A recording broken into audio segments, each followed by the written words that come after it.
16절과 17절입니다. 디모데후서입니다. 3장 16절, 17절.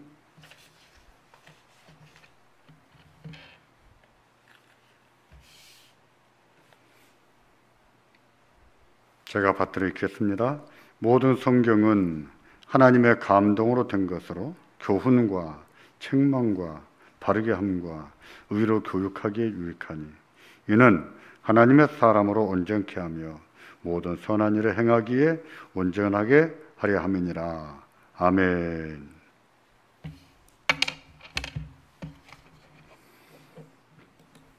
네, 오늘부터는 웨스트민스터 신앙고백서 제1장을 다시 강론하겠습니다.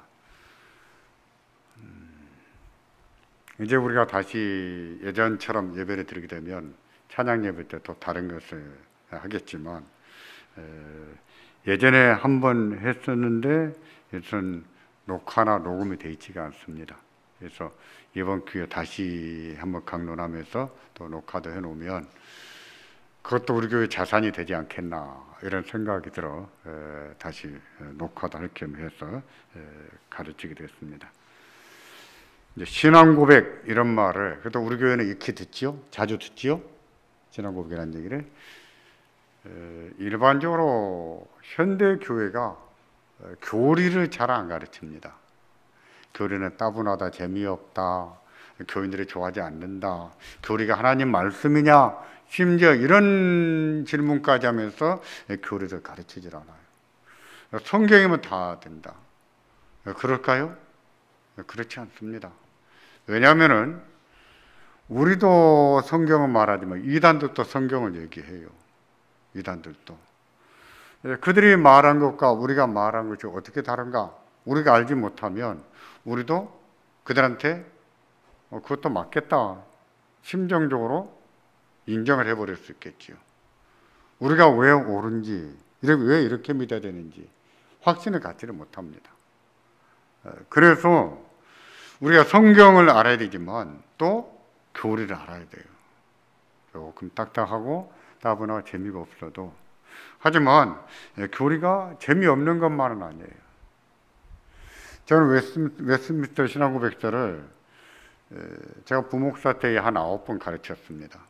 그리고 우리 교회에 와서 한 2번, 3번 정도 이렇게 가르친 것 같아요.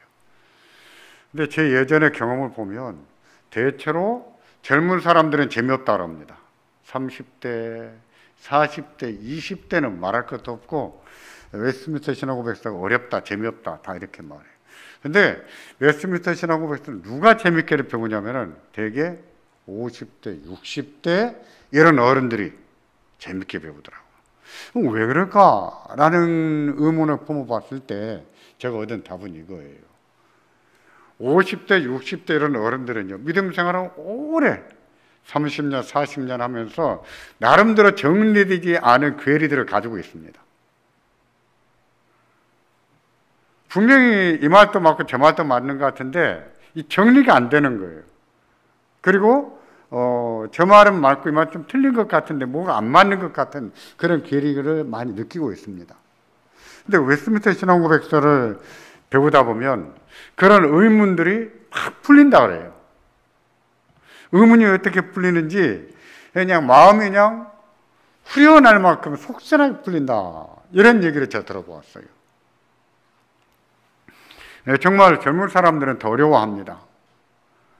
그런 것을 볼 때 웨스트민스터 신앙고백서를 재미있게 배우는 방식 가운데 하나가 문제의식을 가지고 배우는 것이 아닌가라고 생각을 합니다. 여러분 머릿속에는 문제 제기를 자꾸 해야 돼요. 하고 질문하셔도 되고 그렇게 해서 다시 한번 배우면서 우리 신앙도 잘 정리가 되고 이건 표준이잖아요. 어떻게 믿어야 되는가? 신앙이 잘 세워지기를 바랍니다. 신앙 고백은 무엇인가? 고백이 뭐예요? 내 마음을 나타내는 거잖아요. 내가 당신을 사랑합니다. 내가 당신을 믿습니다. 이런 것을 말하는 것이 고백이잖아요.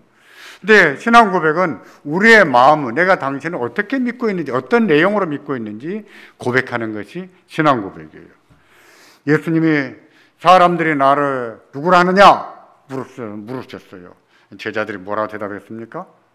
어떤 사람은 세례 요한이라고 합니다. 어떤 사람은 엘리야라고 합니다. 어떤 사람은 선지자 가운데 하나라고 합니다. 이렇게 대답을 했어요. 예수님이 다시 물으셨어요. 그러면 사람들 말고 너희는 나를 누구라 하느냐? 너희는 나를 어떻게 알고 있느냐? 물으셨어요. 그때 베드로가 대답했습니다. 뭐라고 했어요? 아멘. 주는 그리스도시요 살아계신 하나님의 아들이십니다. 이처럼 고백했습니다.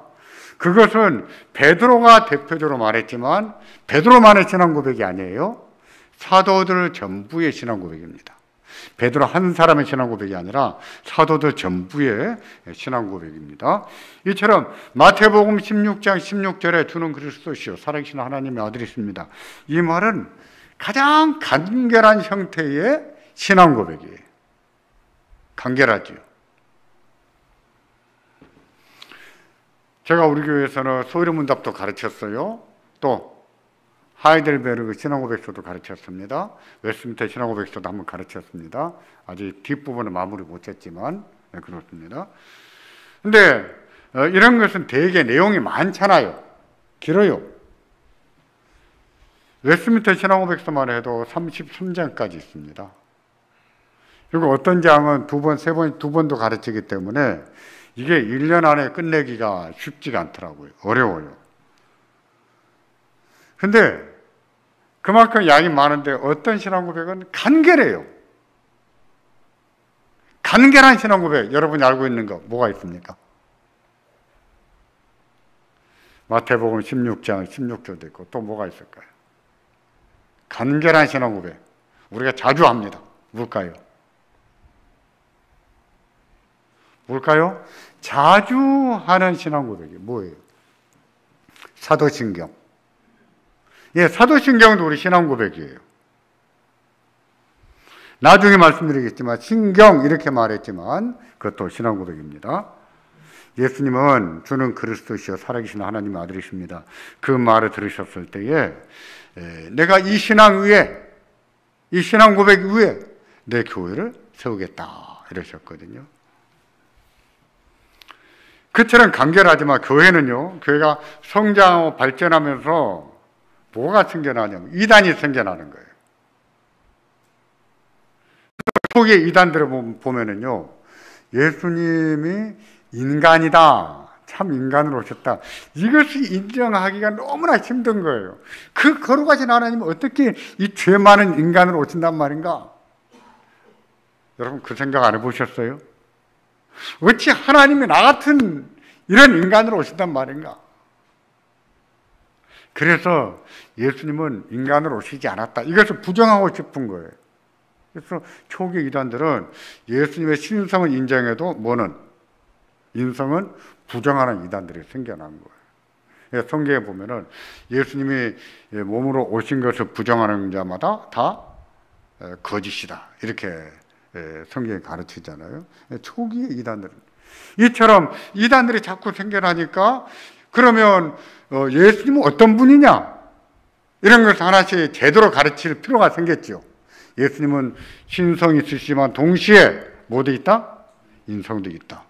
그러면 예수님은 신성도 인성도 다 있을 텐데 이것은 신성 50%, 인성 50% 이렇게 합해서 한 분이 된 것일까요? 50%, 50%, 신 50%, 인 50% 합해서 예수님이 되신 걸까요? 그러면요, 하나님 100%, 인간 100%. 자, 이런 내용들도 이단들이 주장했던 것 하나씩 생겨나서 정리하게 된 것이거든요. 그래서 우리 이것을 뭐라고 얘기하냐면 예수님은 한 인격 안에 예수님 이성이 있다. 이성이 뭐예요? 신성과 인성. 이걸 이성 1인격이다. 이런 말로 씁니다. 이런 내용들이 자꾸 보완될 필요가 있었지요. 그런 것이 보완될 필요성이 느끼다 보니까 자꾸 보완해 갔어요. 그러다 보니 신앙 고백 내용이 점점 많아지겠죠? 여러분도 대답하세요. 대답이 안 졸립니다. 예. 신앙 고백 내용이 점점 많아지겠죠? 네, 맞습니다. 그래서 신앙 고백이 점점 많아지게 되는 거예요. 근데 왜 같은 신앙 고백인데 왜 사도신경을 신경이라 하고 왜 웨스트민스터 신앙 고백서는 신앙 고백이라고 합니까? 이유는 뭘까요? 간단합니다. 그 이유는요, 종교개혁 이전에 만들어진 신앙 고백은 신경이라고 해요. 예를 들면 사도신경, 니케아 신경. 니케아 신경을 개신교가 잘 쓰지는 않아요. 근데 니케아 신경도 우리의 신앙 고백으로 받을 만한데 이거는 보편적으로 개신교가 쓰질 않습니다. 그리고 이제 종교개혁 이후에 생겨난 신앙 고백들 뭐가 있을까요? 먼저 우리가 배운 거 하이델베르 신앙 고백, 또요 웨스트민스터 신앙 고백, 우리가 안 배운 거 벨직 신앙 고백, 이런 것들이 있어요. 이처럼 종교개혁 이전에 만들어진 것은 뭐라고 한다고요? 신경이다 한다. 이후에 만들어진 것은 뭐라고 해요? 신앙 고백이라 한다. 이런 차이가 있습니다. 그러면 이제 우리가 배우는 게 웨스트민스터 신앙 고백서니까 웨스트민스터 신앙 고백서는 어디에서 만들었는가? 웨스트민스터 사원 이런 말 들어보셨어요? 근데 우리 번역에 사원 이렇게 번역했는데 우리 식으로 번역하면 웨스트민스터 예배당 이렇게 해야 맞습니다. 웨스트민스터 예배당. 다음에 영국을 가게 되면 영국 국회의사당 템즈강 옆에 국회의사당이 멋지게 지어진 거 볼 수 있어요. 근데 기역자로 구분해서 이렇게 정면에 보면 이렇게 보면 국회의사당인데 이렇게 보면 보이는 건물이 웨스트민스터 사원이에요. 예배당이에요. 거기서 웨스트민스터 신앙 고백서가 만들어지게 됩니다. 영국에서 만든 것이지요. 자그마치 한 4년을 걸쳐서 만듭니다. 1643년부터 47년까지 정말 기도하면서 성경 연구를 하면서 예배하면서 만들었어요. 근데 이때는요 1시간 설교하면 2시간도 기도하고 8시간은 꼬박 예배드리기도 하고 그랬다고 해요. 지금은요 제가 보통 설교를 25분에서 30분 합니다. 제가 낮예배 설교를 1시간 하면 어떨까요? 안장로님 설교 1시간 하면 어떨까요? 여러분 찬성합니까? 좋으세요? 아니오죠. 예, 그냥 25분만 하니까 좋죠. 30분만 하니까. 예. 근데 옛날은 설교를 1시간을 너무 짧은 거였고 막 2시간씩 했어요. 2시간. 옛날에는. 저희가 어렸을 때도 그랬습니다. 저희가 어렸을 때도 보통 목사님들의 설교가 50분이었어요. 근데 저는 왜 짧게 했느냐? 우선 제가 지겹더라고요. 제가 지겨워했는데 제가 지겨워했던 것을 여러분들에게 고통을 주고 싶지 않아서 저는 나름대로 5페이지만 딱 한다. 이렇게 목표를 정해서 매주 5페이지, 어떤 날은 25분 걸리고 어떤 날은 30분 걸릴 때가 있지만 근데 양은 똑같아. 25분이에요. 말을 좀 빨리 하면 25분이고 말을 좀 천천히 하면 30분이고 그렇습니다. 근데 옛날엔 그렇지 않았어요. 근데 왜 그렇게 길었을까요? 저는 예화를 거의 안 하고도 25분, 30분 하잖아요. 근데 옛날에는 예화가 기본이었지만은 성경 얘기를 많이 했습니다. 성경을 많이 가르쳤어요. 그러니까 웨스트민스터 신앙 고백서를 만들 때도 예배를 하루 종일 8시간씩 드린 것도요. 하나님 말씀을 가르치는 거죠. 그리고 목사들이, 교수들이, 신학자들이 듣고 나중에 토론하는 것이죠. 뭐가 맞는가. 그렇게 하면서 하나하나 정리해 나가는데 다른 것은 크게 어렵지가 않았어요. 근데 무슨 문제가 가장 힘들었냐면은 장로교 정치가 맞는가? 꼭 장로교 제도로 해야 되는가? 이런 문제를 두고 토론이 많았다고 해요. 우리 같은 무슨 말이냐면 감리교 다니면 안 되는가? 왜 꼭 장로교 다녀야 되는가? 그런 얘기 같아요. 우리 교회는요, 우리 박진 장로님도 감리교 출신이시고, 안종신 장로님도 감리교 출신이고, 다 이렇게 또 장로교 출신도 있고, 다 달라요. 우리 교회가. 저는 이런 거 별로 막 교파 얘기 잘 안 하는 편이에요. 잘 안 합니다. 저는 이렇게도 말합니다. 천국 가면 감리교 따라 모일까, 장로교 따라 모일까요? 그런 거 없습니다. 감리교 교인이 됐든 장로교 교인이 됐든 예수를 믿는 자들은 다 한 몸으로 모이는 거예요. 근데 분명히 어떤 차이점이 있어요. 근데 우리가 고민할 문제는 뭐냐면 어떤 것이 성경적으로 더 옳으냐의 문제예요. 감리교는 성경적으로 옳다는 근거가 부족한가? 아니, 있어요. 장로교는 성경적인 지지가 더 많은가? 더 많아요. 그래서 웨스민스터 신앙고백서가 장로교 정치가 옳다 이렇게 말하게 되는 겁니다.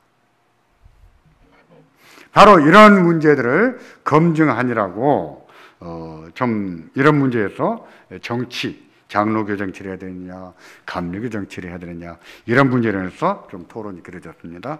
따라서 적어도 여러분들은요, 숨신교회 다니는 동안에는 왜 장로교를 다녀야 되는가? 장로가 정말 옳은가? 이런 문제들은 좀 해결해야 돼요. 그런 문제는 좀 해결하셔야 됩니다. 예전에 우리 교회도 금년에도 한번 왔었죠. 도지현 목사라고 저희 동기생인데 예수비전 교회를 개척해서 목회하고 있습니다. 그 친구는 본래 서울 치유대 나와가지고 의사하다가 자기는 신학 공부를 하시 목사가 되겠다 해서 미국에는 웨스민스터 신학교가 있습니다. 이 웨스민스터하고 달라요. 이 웨스민스터는 영국에 있는 것이고 웨스민스터 신학교는 미국에 있습니다. 근데 거기 가서 공부를 1년 하고 나서 보니까 이 MDB 목사가 되는 과정은 외국에서 공부하면 안 되겠다 싶어서 2학년 때 우리 학교로 편입해 와서 동기가 됐어요. 근데 이 도지현 목사가 이런 얘기 잘합니다. 지금도 그 교회에서 1년에 한 번씩 교리 컨퍼런스를 해요. 교리 컨퍼런스를 하면 누가 많이 오냐? 침례교 목사들이 이렇게 한 300명 온다 그래요. 왜 오는가? 그들은 교리를 제대로 못 배운 거예요. 본래 침례교는 교리가 없습니다. 그러다 보니까 이단은 어디서 제일 많이 나옵니까? 침례교에서 많이 나와요. 교리가 그렇게 중요한 거예요. 근데 이분은 이런 얘기를 해요. 자기는 감리교 교인이어서 그런지 나는 감리교 교인들이 너무 불쌍하다. 이런 얘기를 합니다.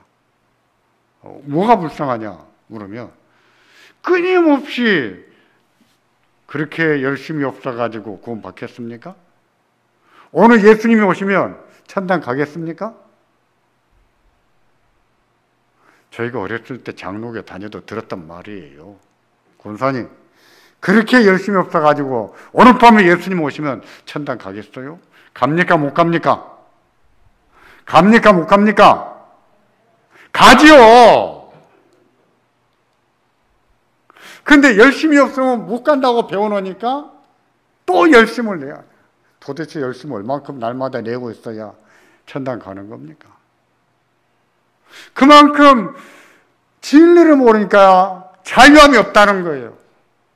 항상 구원받지 못할까 봐 불안한 거예요. 두려운 거예요. 항상 미안하지만 조금 협박을 당하고 공갈도 당하고 이럴 수가 있는 거예요. 저희는 어렸을 때 그런 협박 공갈을 많이 당했어요. 목사님들한테. 야, 그렇게 해서 천당 가겠어? 지옥까지? 우리가 열심을 가지고 천당 갑니까? 아니요. 예수 그리스도께서 십자가 죽으심으로 그 예수를 영접함으로 가는 거예요. 죄에서. 자, 이런 문제가 생겨나는 겁니다. 때문에 여러분들께서도 왜 장로교가 다녀야 되는가? 왜 장로교가 다른가? 이런 것도 여러분들이 좀 배우셔야 됩니다. 웨스민스터 신앙고백서가요 만들어진 뒤에 스코틀랜드 교회 그러면 장로교를 말합니다. 장로교의 뿌리 그러면 스코틀랜드 교회, 그 다음에 화란 장로교회, 이게 장로교의 뿌리예요. 다 그쪽에서 생겨난 겁니다. 근데 스코틀랜드 장로교회나 또 또 미국의 장로교회가 신앙고백서를 채택할 때 이 웨스트민스터 신앙고백서를 자기들의 신앙고백서로 채택합니다. 그래서 웨스트민스터 신앙고백서가 명실상부한 신앙고백서로 자리매김을 하게 된 것이지요. 우리나라는 어떤가? 우리나라는 1907년도에 12신조라고 있습니다. 12신조. 그걸 가르쳤어요. 그러다가 1970년대에 한국 장로교회가 막 분열이 돼버리거든요. 그러면서 교파별로 웨스트민스터 신앙고백서를 자기들의 신앙고백서로 채택하게 됐는데 우리도 마찬가지예요. 웨스트민스터 신앙고백서를 그래서 채택을 했습니다. 웨스트민스터 신앙고백서가 잘 가르치는 것이 하나 있는데 그게 뭐냐면은 구원에 대해서 잘 가르쳐요. 구원의 소정에 대해서. 우리가 거듭나기 전에 하나님이 어떤 일을 하십니까? 먼저 부르시죠. 소명. 복음을 듣고 예수를 믿으라고 하나님 부르셔요. 부르시고 그리고 나서 거듭나게 하십니다. 거듭나게 하시면서 우리에게 뭐가 있나요? 회개와 믿음이 일어나요. 그래서 그 믿음을 보시고 의롭다 하시고 양자로 삼으시는 일이 있죠. 이처럼 구원, 그럼 우리는 그냥 싸잡아서 구원밖에 모르지만 구원을 설명하자면요. 그 구원의 요소들을 다 알아야 돼요. 근데 그런 것을 잘 설명하고 잘 가르치는 것이 웨스트민스터 신앙고백서예요. 그러면서 웨스트민스터 신앙고백서는요. 성경을 강조합니다. 그래서 제1장, 1장은 뭘까요? 성경이에요. 성경. 성경은 하나님 말씀이다. 왜 하나님 말씀일까요?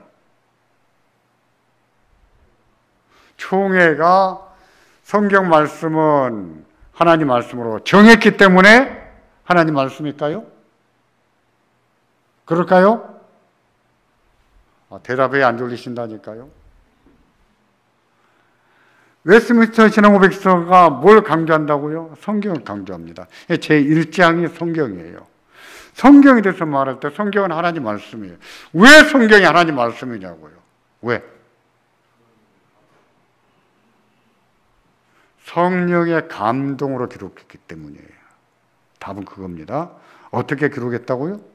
성령의 감동으로 기록했기 때문에. 그걸 어떻게 합니까? 성령의 감동으로 기록했다는 걸 어떻게 합니까? 우선 성경에 그렇게 말해요. 뿐만 아니라 성경이 내적으로 성령의 감동을 기록했다는 증거들을 많이 드러냅니다. 성경 자체가. 성경 자체가 하나님 말씀이라는 것을 증명해 보여요.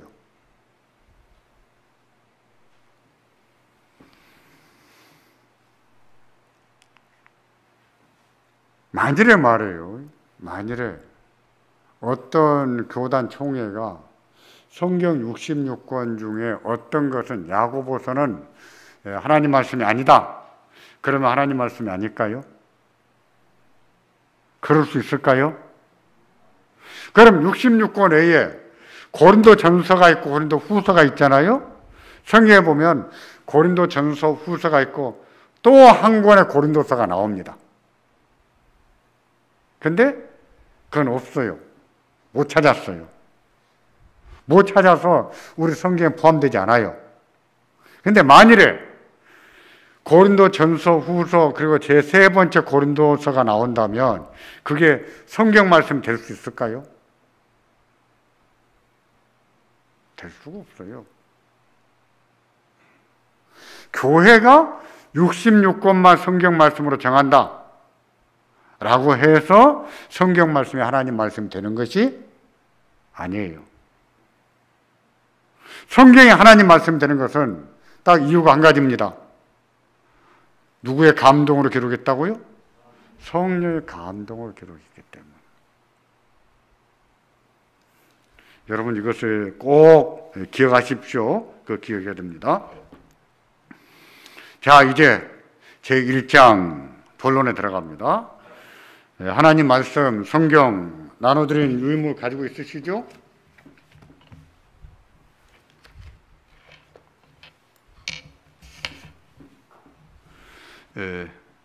성경의 필요성, 이것을 보면서 먼저 이것을 못 받으신 분,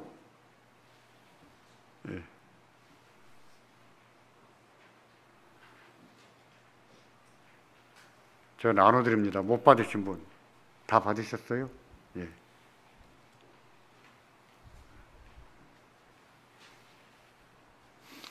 계시라고 하는 말이 있습니다. 계시. 계시란 말이 무슨 뜻일까요? 자기를 나타내는 것이 계시예요. 나타내는 게 계시입니다. 우리가 어떻게 하나님을 알 수 있는가? 하나님이 하나님 자신이 어떤 분이라는 것을 하나님이 계시해 주셨기 때문에, 나타내 주셨기 때문에 알 수 있어요. 하나님 어떤 분인지. 근데 하나님은 하나님을 나타내실 때, 하나님 자신이 어떤 분인가 나타내실 때 두 가지 방법으로 나타냈습니다. 하나는 자연을 통해서, 또 하나는 쉽게 말하면 성경을 통해서. 자연과 성경을 통해서 하나님이 어떤 분이신가를 나타내셨어요. 그래서 자연을 통해서 나타낸 계시를 자연계시 또는 일반계시라고 합니다. 하나님께서는 자신의 인간에게 자연과 성경 두 가지 방식으로 계시하신다 그랬죠? 그 다음에 자연계시는 모든 인간에게 구별 없이 보편적으로 알게 하신 일반계시입니다. 일반계시. 그러니까 선택받은 자들, 그들만 알게 하시는 것이 아니라 앞으로 구원받지 못할 사람들에게도 다 알게 하신 거예요. 이 세상의 모든 인류들에게 다 알게 하신 것이 무슨 계시예요? 일반계시. 또 다른 말로 자연계시라고 합니다. 그래서 인간은 나는 예수 안 믿어, 하나님 안 믿어 라고 말해도 자연을 통해서 하나님의 선하심이라든지 하나님의 지혜라든지 하나님의 능력이라는 것을 알 수가 있어요. 나는 무신론자입니다 이렇게 말해도요, 인간의 지혜로 설명할 수 없는 어떤 이치, 어떤 섭리, 그런 거 있다는 것을 알 수가 있습니다. 아무리 부인해도. 왜? 하나님은 모든 인생들에게 다 알 수 있도록 자연을 통해서 자신을 나타내셨기 때문에, 그러므로 불신자라도 이런 사실을 부정할 수가 없고 자기들의 죄의 상태 이런 것들을 핑계할 수가 없어요.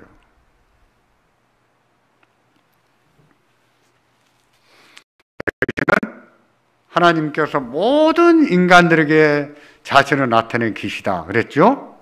하지만 자연계시를 통해서 절대로 알 수 없는 것이 있습니다. 뭘까요? 구원에 관한 진리입니다. 구원에 관한 진리는요, 절대로 알 수가 없어요. 구원에 관한 진리는 뭐를 통해서만 알까요? 성경을 통해서만 알아요. 그 성경은 뭐라고, 어떤 계시라고 해요? 특별계시라고 해요. 떠났죠? 그러나 인간은 자연계시에서 구원의 지식을 얻기가 어렵습니다. 절대로 알 수 없습니다. 왜 그럴까요? 죄인된 인간은 자연계시를 이해하는 감수성, 자연계시를 보면서 하나님의 섭리를 알아볼 수 있는 그런 능력이 없어요. 인간에게는. 우리가 예수를 믿기 전 또는 거듭나기 전하고 거듭난 후에 자연계시, 이 자연을 바라보는 시각이 좀 달라 보입니까? 안 달라 보입니까? 우리가 거듭나기 전에는 야 멋있다, 야 좋다, 아 산이 푸르네, 아 참 이런 데 살아봤으면 좋겠다 이랬는지 모르겠어요. 근데 거듭나고 난 뒤에 산을 보고 하늘을 보고 물을 보고 강을 보고 바다를 보면 누가 생각이 납니까? 하나님 생각이 나죠? 그렇죠? 왜 그럴까요? 우리는 자연을 통해서도 하나님의 계시를 볼 수 있는 안목이 조금 열린 거지요. 열렸어요. 그래서 거듭나기 전하고 거듭나기 후에는 자연 계시를 보는 시각도 달라요. 우리는요, 그렇게 보고 좋아하고 하나님의 섭리를 깨달을 뿐만 아니라 자연도요, 아껴 쓸 줄 알아야 돼요. 자연도 이렇게 사랑할 줄 알아야 돼요.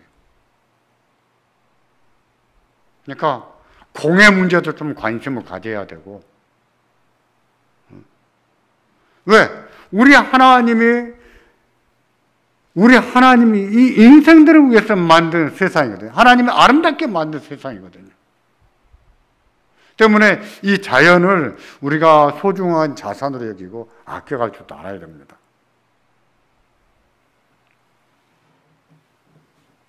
특별계시가 있습니다. 특별계시는요, 죄인을 구원하기 위한 하나님의 섭리를 말씀하는 것이 특별계시입니다. 유인물에 보시겠어요? 하나님께서는 죄인을 구원하기 위하여 구속의 사랑을 누구 안에서? 그리스도 안에서 특별 계시하셨습니다. 구원의 도리를 비롯해 죄인의 생활을 바꾸어 성도로 변화시키는 것도 포함해서 말하고 있습니다. 그러니까 하나님은 누구 안에서? 예수 안에서 죄인들을 구원하기로 하셨어요.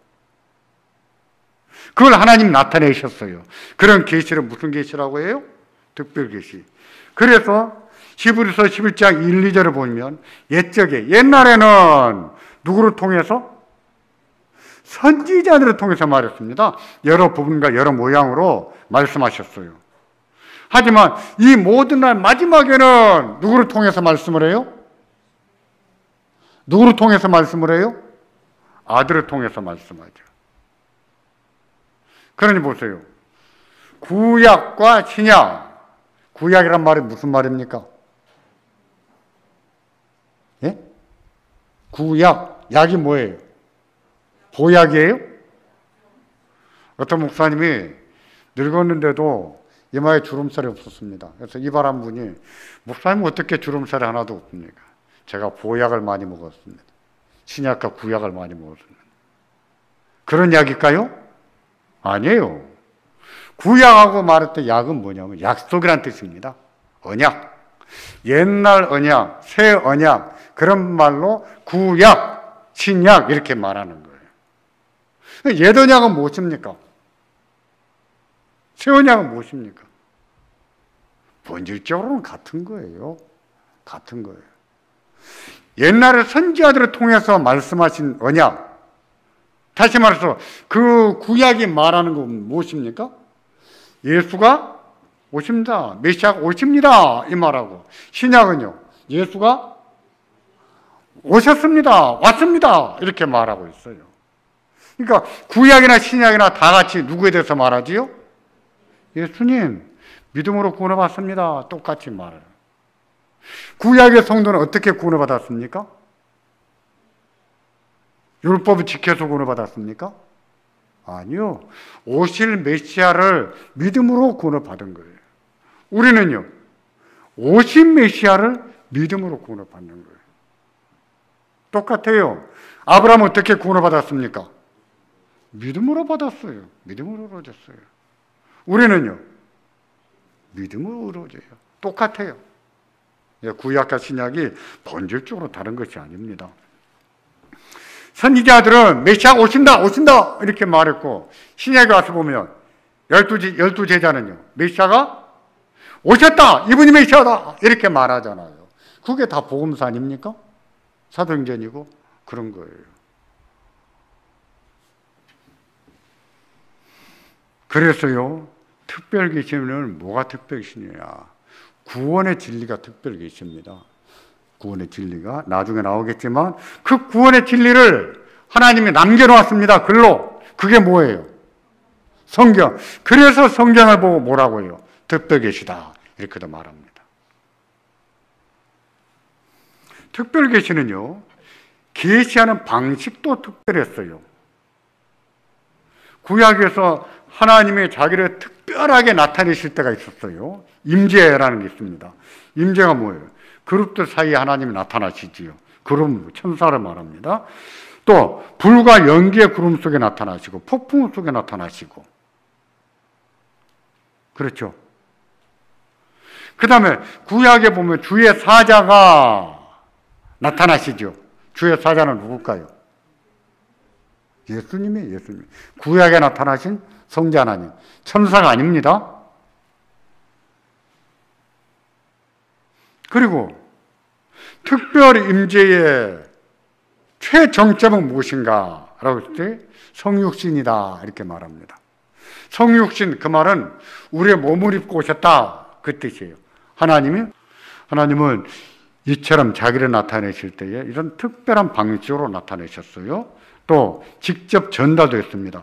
하나님의 음성을 들려주실 때가 있고, 또 구약에서는요, 제비뽑기도 하나님의 계시 방편이었고, 우림과 둠밈은 뭐냐면 제사장이 기도하고 하나님의 뜻을 여쭐 때 우림과 둠밈 펼쳐서 하나님의 뜻을 찾아내곤 했습니다. 근데 그걸 제사장의 주머니 속에 넣고 다녔어요. 근데 그게 언제 없어졌냐면은 바벨론 포로 시대에 없어져 버렸어요. 그 후로는 성경에 나타나지가 않습니다. 때문에 역대기도 보면은 돌아왔을 때 제사장 지파라고 주장하는데 제사장 지파가 아닌지 확실하지가 않아. 그런 사람은 제사장 지파로 확정짓지 않고 보류해뒀어요. 언제까지? 우림과 둠밈을 찾을 때까지. 다를 수 없기 때문에. 또 하나님의 뜻을 전할 때 꿈을 나타내기도 하고 환상을 통해서도 나타내셨어요. 꿈을 통해서, 환상을 통해서. 그러면 구약에서 꿈도 하나님이 계시를 나타내는 방식 가운데 하나였는데 우리는요, 꿈을 꿉니까 안 꿉니까? 꾸죠? 예. 여러분이 꾸는 꿈은요, 하나님의 계시입니까? 예? 그러면요, 개꿈이에요? 아니면 뭡니까? 우리가 꾸는 꿈은요, 극히 주관적인 거예요. 예? 극히 주관적으로, 그것은 그것 가지고 하나님의 뜻을 다 알 수가 없어요. 제가 성신교에서 목회하면서도 어떤 분이 저한테 이랬습니다. 목사님, 저는 깨닫는 것이 둔하기 때문에 하나님이 꿈을 통해서 자주 알려주십니다. 이런 얘기. 그렇게 말하면 제가 목회할 맛이 안 나요. 그냥 팍 가슴이 막혀버립니다. 꿈은요, 우리는 가끔 선명하면은 하나님이 주신 꿈이다 이렇게 생각하고, 선명하지 않으면 하나님이 준 꿈이 아니다 이렇게 생각하는데 그렇지 않아요. 선명한 꿈과 선명하지 않은 꿈의 차이가 뭔 줄 아십니까? 잠에서 깨기 직전에 꿨던 꿈은요, 선명해요. 잠에서 깨기 오래전에 꾼 꿈은 선명하지가 않아요. 근데 선명하다고 하나님의 뜻이 되고 선명하지 않아서 하나님 뜻이 아니고 이렇게 말합니까? 그렇게 말하면 안 돼요. 좋은 꿈을 꾸거든 그냥 지켜보세요. 아, 이렇게 되면 좋겠습니다. 근데 안 될 수도 있어요. 안 될 수 있습니다. 꿈에 뭐 돼지 꿈 꿨다고 해서 다 복권이 맞습니까? 아니에요. 안 맞을 수 있어요. 또 나쁜 꿈을 꾸면은요, 겁먹지 마시고 불안해하지 마시고, 아, 이렇게 안 됐으면 좋겠습니다. 그러고 사세요. 꿈을 가지고 하나님이 나한테 뭘 가르쳐 주시고 그러셨다, 이렇게 단정적으로 말하는 것은요, 대단히 어리석은 짓이에요. 안타깝게도 한국에는 이런 현상이 있어요. 성경 말씀보다도 꿈을 더 귀하게 여기는 현상들. 진짜 이렇게 되면 그 믿음은요, 진짜 짬뽕입니다. 짬뽕. 그렇게 믿음 생활하면 안 됩니다. 우리의 신앙과 삶의 유일한 법칙, 그것은 무엇입니까? 꿈이 아니에요. 성경이에요. 성경. 여러분이 무슨 꿈을 꿨든지 제발 교회에 와서 꿈 얘기하지 마십시오. 성경 얘기를 해야지 교회에 와서 꿈 얘기를 합니까? 그냥 여러분 혼자 지켜보세요. 부부간에만 얘기하든지. 안타까운 일이에요. 왜 한국 교회는 이런 식의 무속적인 이런 식의 신앙을 가지고 있는지 참 안타까워요. 저한테 이런 거 얘기하지 마십시오. 목사님, 제가 장사 하나 했으면 좋겠는데 뭔 장사를 해야 돈 벌겠습니까? 저 몰라요, 그런 거. 제가 신통하지 않아 몰라요. 그거는요, 제가 무슨 장사 해봤어요. 맞을 수도 있고 틀릴 수도 있는 거예요, 그거는. 모르는 거예요. 기도해보면 알까요? 아니요, 몰라요. 제가 신방 가서 이런 경험도 있습니다. 개업 예배를 드리는 거예요. 목사님, 어떻습니까? 느낌이. 제가 무슨 말인가 딱 알아듣고 능청을 떨었죠. 느낌이 좋죠? 나쁩니까? 이렇게 그냥 멋지게 해놨는데 얼마나 느낌이 좋습니까? 그분들 제가 엉뚱한 소리 하는 거 알아듣고는 이럽니다. 목사님, 그런 느낌 말고요. 잘 될 느낌이에요? 안 될 느낌이에요? 제가 아무 말도 안 하니까 하나님은 저한테는 잘 될 느낌을 주셨어요. 그러더라고요. 그래요? 제가 아무 말도 안 하고 6개월 후에 망해버렸어요. 그 느낌이 뭐예요? 그게 객관적인 진리예요? 지식이에요? 그런 식으로 믿음 생활하지 말라는 거예요.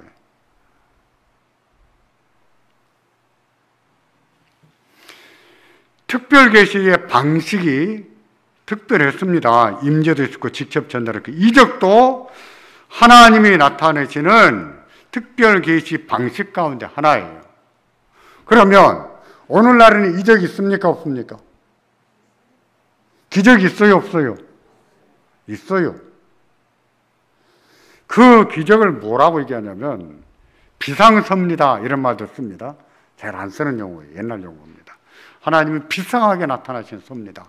이렇게 말할 수 있는데 기적은요 우리가 늘 바라고 살면 안 됩니다. 하나님 기적을 보여주세요. 기적을 나타내주세요. 이렇게 기도하고 살면 안 돼요. 우리는 하나님 정직하게 살게 해주세요. 열심히 살게 해주세요. 하나님 말씀대로 살게 해주세요. 이렇게 기도해야 되지. 하나님 날마다 기적을 나타내 주세요. 그건 게을러지지요. 게을러지죠.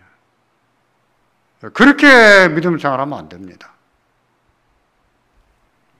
오늘날에도 이적이 있어요. 그러나 우리가 경험하는 이적과 성경이 말하는 이적은 달라요. 성경이 말하는 이적은 무엇일까요? 의미가 예수가 하나님의 아들이신 것을, 메시아인 것을 증거하는 이적이에요. 우리한테 어떤 기적이 나타났다면 누구 좋은 기적이에요? 내가 좋은 기적이에요. 나 좋은 기적이에요. 근데 성경이 말하는 기적은요, 그거는 예수가 하나님의 아들이시다는 것을 증명하는 기적이란 말이에요.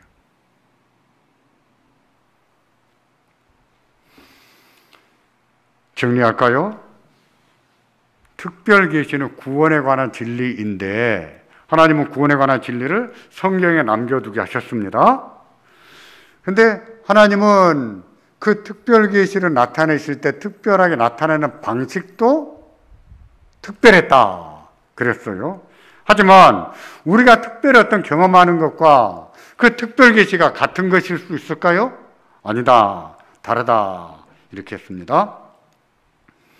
근데 하나님께서는 그 성경 특별 계시 구원에 관한 진리지요. 그것을 기록으로 남기겠습니다. 그래서 기록으로 남겨놓은 것이 무엇입니까? 성경이에요. 성경은 또 쓰여질 수 있을까요? 66권 외에 67권 나올 수 있을까요? 이런 것은요, 제가 어젯밤에 기도를 하는데 하나님이 받아 쓰라고 해서 이렇게 하나님 말씀 받아 썼습니다. 여러분 들으십시오. 해서 읽어드렸습니다. 그거는 특별계시가 될 수 있을까요? 그것이 성경 말씀이 될 수 있을까요? 될 수가 없어요. 네? 특별계시도 아니고 성경 말씀도 아니에요. 근데 오늘날에도 그런 사람들이 있습니다. 밤에 잠 안 자고 하나님 말씀 받아 쓴다는 사람 있어요. 또 그런 사람들은 막 신통하다고 떠받드는 교인들도 있어요. 환장할 일입니다. 네? 완전히 미신적이고 그렇죠. 믿어도 그런 식으로 믿는 분들이 있어요. 그런 게 신통한 게 아니에요. 저는 사기꾼이라 생각합니다. 저희 노예에서도 어떤 목사 한 분이 이상한 데 빠졌어요. 알겠습니다. 나는 그거 사기다 생각한다.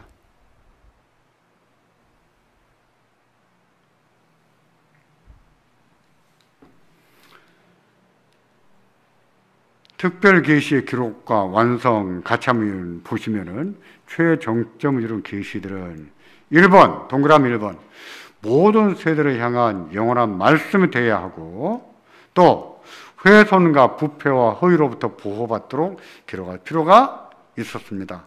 그래서 기록하게 했어요.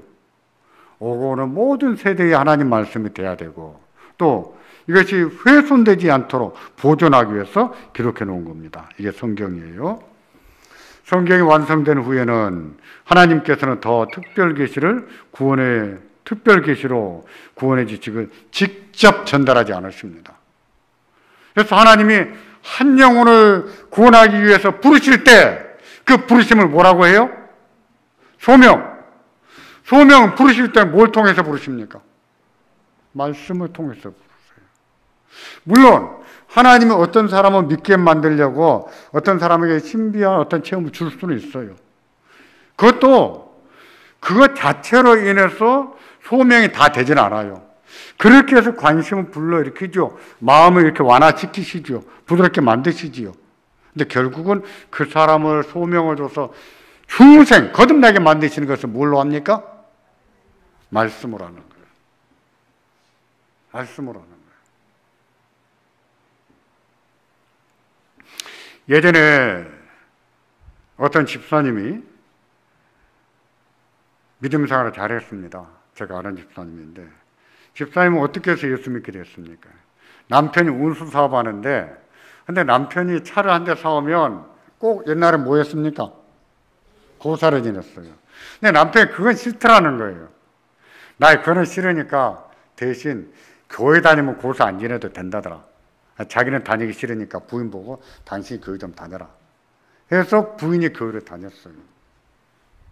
남편은 교회를 안 다니면서 고사가 안 지내게 됐습니다. 근데 부인이 그러다가 진짜 거듭나 버렸어요. 근데 거듭나가 보니까 열심도 생기고 새벽에도 나와서 기도하고. 그러니까 남편이 싫은 거예요. 교회를 왜 그렇게 자주 가냐고. 왜 새벽에도 가냐고. 당신이 가라고 하지 않았느냐고. 내가 가라고 했지 그렇게 열심히 다녀라고 했느냐. 남편 그러잖아. 그러니까 부인이 가라고 하는 것은 당신이었지만 지금부터는 가고 안 가고는 내 마음이다 지금은. 근데 그분은 어때요? 하나님이 그 사람을 구원하기 위해서 그런 환경 속에서 그런 이유로 인해서 불러내기 시작하셨지만 그분이 그렇게 해서 예배당에 나왔다고 해서 거듭났습니까? 아니에요. 그분이 그렇게 해서 예배당에 오래 다니면서 몇 년이 걸렸는지 모르겠지만 다니다가 말씀 듣고 하나님의 은혜 가운데서 자기가 죄인인 것을 깨닫게 되고 예수가 하나님의 아들이신 것을 어느 순간에 깨닫게 되면서 그 예수님을 주로 영접한 거죠. 그때 거듭난 거예요. 그게 1년이 걸렸는지 5년이 걸렸는지 그건 알 수가 없어요. 때문에 교회 나온 지 몇 년 다녔다. 그런 거 중요하지가 않아요. 중요하지가 않아요.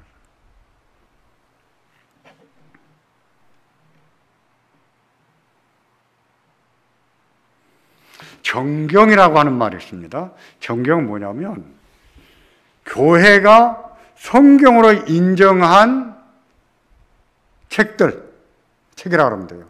성경도 책이거든요. 우리는 성경으로 인정한 책이 몇 권입니까? 66권. 구약이 몇 권이에요? 39권. 신약이 몇 권이에요? 27권. 그래서 구약은 9구단 3구 27 더하기 하면 66권이 되지요. 자, 우리는 이것을 보고 정경이라고 합니다. 교회의 카도스 카논. 그래서 거룩한 책들, 거룩한 표준들 이런 거죠. 이런 것이 우리한테는 몇 권입니까? 66권이에요. 근데 외경이라는 것이 있습니다. 위경도 있어요. 위경의 위자는 가짜라는 말인데 이것은 안 배우는데 제가 간단히 설명하고 넘어갑니다. 위경의 위자는 가짜라는 말인데 저자가 그것을 그 위경을 쓴 저자가 자기 본명을 감추고 다른 이름을 가명을 썼을 것이다. 추정해서 위경 이런 말을 쓰게 됐어요. 근데 위경이라고 해서 전부 다 가짜 이름을 쓴 것만은 아니에요. 본인 이름을 쓴 것도 있어요. 근데 위경이라고 하는 것은 언제 주로 만들어졌냐면 중간기라고 합니다. 말라기와 마태복음 사이에, 말라기와 복음서 사이에. 말라기와 마태복음 사이에는 뭐가 있습니까? 목차가 있어요? 신약의 목차? 말라기와 마태복음, 복음서 사이에는 약 300년 가까이의 기간이 있습니다. 그걸 보고 중간기라고 해요. 중간기. 근데 그 시기에 써진 책들, 이런 책을 보고 위경이라고 합니다. 이건 빼고 머릿속에 지우세요. 이 시간에 우리가 참고해야 될 것은 뭐냐면 외경이라는 것이 있어요. 외경. 우리 개신교 교인들은 잘 익숙한 문제가 아니에요. 자, 우리 성경은 몇 권입니까? 66권이에요. 근데 가톨릭은 성경이 몇 권일까요? 네? 가톨릭 성경은 73권이다. 공식적으로 그들의 교리서는 73권이다. 그렇게 말해요. 그렇게 말합니다. 근데 본래는 몇 권이냐면은 77권이 맞아요. 77권이. 근데 77권을 66권에다가 11권을 더한 것이지요. 제가 읽어드릴게요. 그냥 듣고 잊어버리세요. 이거는. 저도 못 외워요. 그래서 읽어드립니다. 11권이 뭐냐면 토비트, 유딧, 에스델, 에스더. 이제 다시 말하면 에스더 추가분. 이렇게 생각하면 돼요. 에스더 추가분. 그 다음에 마카베오 상, 마카베오 하. 그 다음에 지혜서 따로 있어요. 지혜서라고. 욥기, 잠언, 연도서 말고도 지혜서 따로 있습니다. 그 다음에 집회서, 바룩. 그 다음에 새 아이들의 노래, 수산나, 벨과 뱀. 자, 이런 11권이 있습니다. 11권이 있는데 그 중에 새 아이들의 노래와 수산나, 벨과 뱀 이 세 권은 다니엘서에다가 붙여버렸어요. 다니엘서와 같은 시대와 같이 연결된 거예요. 그래서 새 아이들의 노래, 그 다음에 벨과 뱀, 또 수산나 이런 것은 다니엘서 다 포함시켜 버렸어요. 한 권이 돼, 네 권이 한 권이 돼 버린 거죠. 그 다음에 에스겔 추가분. 그러니까 본래는 에스더서가 딱 끝나 있잖아. 우리 성경에 끝나는데 에스더의 그 뒷이야기라고 해가지고 덧붙여 놓았어요. 그것도 에스더에다 포함시켜 버렸습니다. 자, 그렇게 하고 나니까 두 권이 한 권이 돼 버렸죠. 모두 몇 권이 줄어들었어요? 네 권이 줄어들었어요. 11권이 몇 권이 됐습니까? 7권이 됐죠. 그래서 66권에다가 7권을 더하면 몇 권이에요? 73권이죠. 73권이죠. 그래서 로마 가톨릭 교회 천주교는요, 성경은 73권이다. 이렇게 말해요. 근데 이걸 엄밀히 말하자면 77권으로 보는 것이죠. 그래서 개신교 쪽에서는 로마 가톨릭은 성경 77권이다. 이렇게 말하고, 천주교에서는 우리는 성경 73권이다. 이렇게 말해요. 여러분은 볼 기회가 없었습니다만은 제가 오늘 아침에 회의 때 교육자들 보고 외경 한번 전부 다 읽어보라 했습니다. 저는 오래전에 읽어봤어요. 읽으면 재밌어요. 무용담 같아요. 그 다음에 간증서 같아요. 재밌습니다. 무용담 또는 간증책 같아요. 근데 제 아주 친한 친구, 절친 가운데 한 명이 성공의 신부예요. 그래서 이제 이번에 이것 좀 알아보려고 전화를 여러 번 했거든요. 이번에 알았습니다. 어제 알았어요. 이 외경에는 하나님이라고 외치지를 않는답니다. 우리는 여호와 하나님이 가라사대 뭐 이런 얘기가 많잖아요. 성경에는. 근데 하나님이 안 나온다는 거예요. 하나님이 어떻게 하셨다, 이렇게 하나님 얘기를 안 한다는 거예요. 그래서 우리는 외경을 어떻게 간주하는가? 여러분 그 유인물 밑에 보세요. 우리가 외경을 정경으로 받지 않는 이유는 다음 세 가지다. 다음과 같다 그랬어요. 1번, 외경은 성령의 영감으로 기록되지 않았다. 누가 기록했을까요? 누가 했어요? 그냥 사람들이. 여러분 누가복음에 보세요. 누가복음에도 누가가 복음서를 기록하면서 그렇게 말하잖아요. 왜 이것을 기록하는지. 예? 그에 대해서 말하는 자들이 많으므로 나도 이것을 쓰게 됐다, 이렇게 말하잖아요. 그런 것처럼. 때문에 외경은 성경의 일부가 기다 아니다? 아니다. 따라서 하나님의 교회에서 성경으로서의 권위가 있을까요, 없을까요? 없어요. 때문에 우리는 정경을 안 봅니다. 또한 일반 서적보다도 나을 것이 없어서 사용할 가치가 있는 것도 아니다. 그래서 목사가 외경을 인용 안 하는 거예요. 다만 신학교 교수들은 인용을 합니다. 왜냐하면은 그들은 이제 학문을 하기 때문에 외경이나 위경을 인용을 해요.